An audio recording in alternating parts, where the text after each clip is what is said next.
This is Scotty Reed with a Black Talk Radio news report, and I am glad to report that the Mad Dog Killer out of Cleveland who murdered Mr. Goodwin Sr. in Cleveland just murdered the man for no reason other than to try to force his girlfriend or his mother to call him.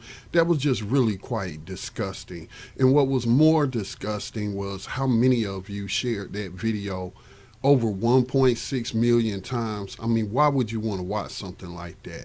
But what really bothers me about this guy and why I don't have any sympathy for Steve Stevenson or Stevens is because he was a mental health worker, worked with at-risk youth. He knew the signs of mental illness.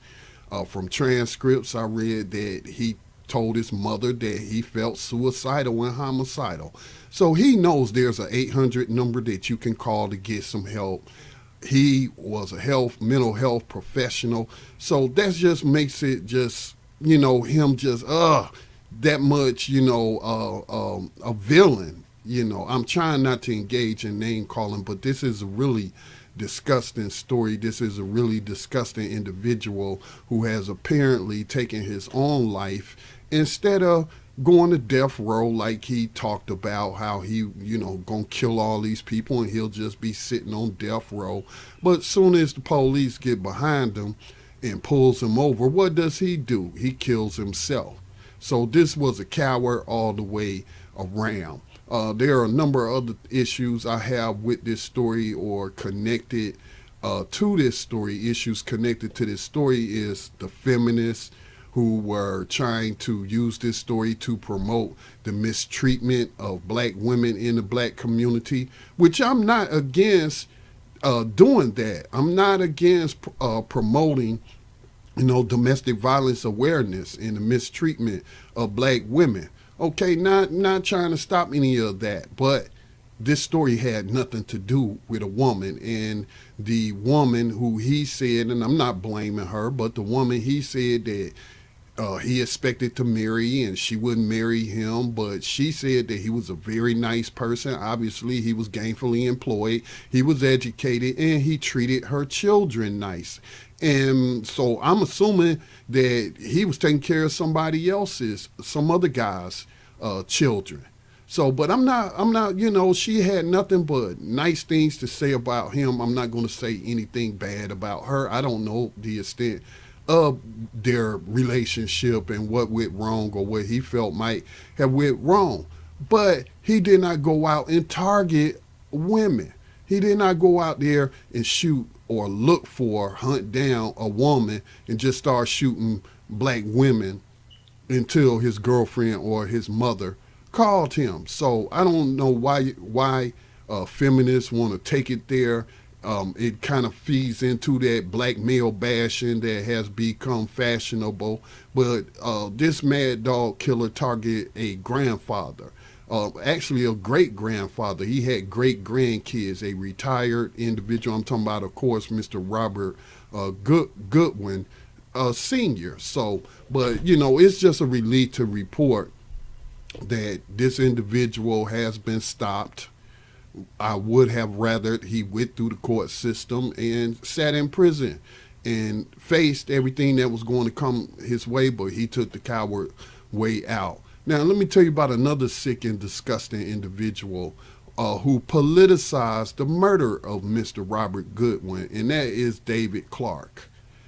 David Clarke is a sheriff of Milwaukee. He's a black man who runs as a Democrat. He started that way perhaps to make people think they were electing a black person who practices justice and they're a Democrat and black people vote for Democrats.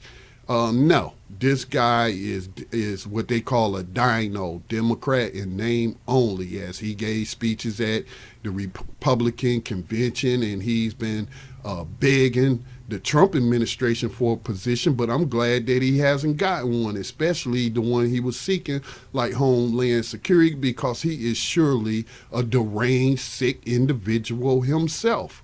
So this is what he sent out like 3 a.m. in the morning on Twitter, the day that Mr. Godwin was killed.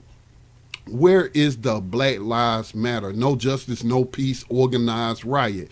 This is the killing of an unarmed black man. So here we have this disgusting individual who is responsible for a number of black deaths in his jail. Not that their skin color matters, but including a baby who died when the jail that Mr. Clarke runs refused this woman medical attention. Even though she was going into labor, water broke and all of that, they denied this woman.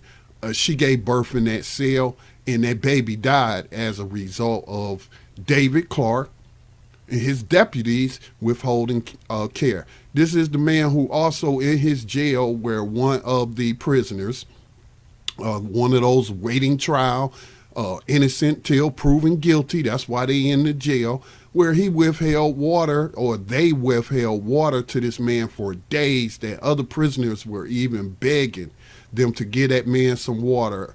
And they let him die, because you can't live without water from extreme dehydration.